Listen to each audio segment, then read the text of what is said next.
Dati mahirap kasi na magkuha ng form kasi kailangan pa magpila ng ilang araw, matutulog pa sa labas. Dito madali na siya kasi online na siya, di ba? Sa ngayon medyo madali pagka naka-online ka na, hindi katulad dati na medyo mahirap. As of now, talagang high-tech na. Systematized na talaga siya. Right afterward, eto na siya. NBI mo na siya.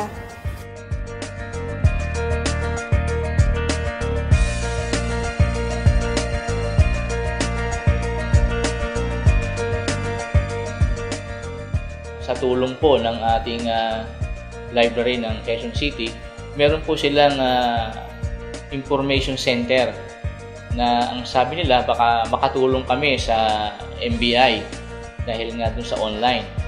At ang ang library nag-offer po sa amin na matulungan kami sa online.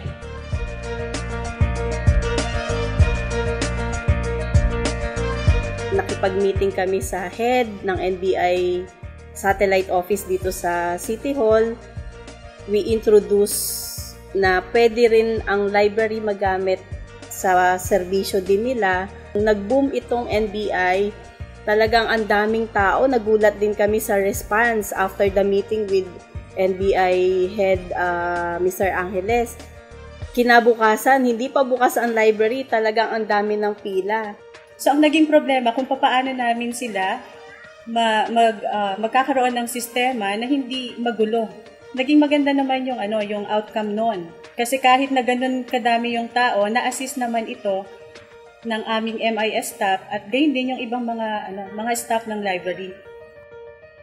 Laking tulong sa kanila dahil noon na nalaman nila na paano mag-computer, paano mag-create ng email account. Kasi nga, yung email account ay hindi lang sa ginagamit. So, ikakascade namin yan sa mga district library staff para ma-implement din sa kanila itong mga bagong library services tulad ng e-government. Parang sa akin napakahalaga dahil nakita ko kasi na dito kami makakatulong sa mga tao dito sa Quezon City, yung aming mga users dito sa library. At the same time, sa mismong main office ng NBI na makakadagdag o makakatulong sa kanila na mabawas yung mga fixers dito sa Quezon City. With the help na makakatulong kami mag-issue ng application para sa NBI clearance ng mga tao.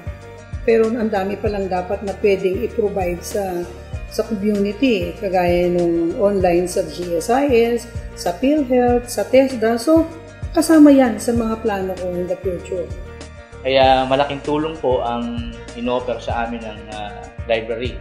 Hanggang sa ngayon po, patuloy po ang aming partner para po matulungan natin yung mga aplikante na walang sa computer.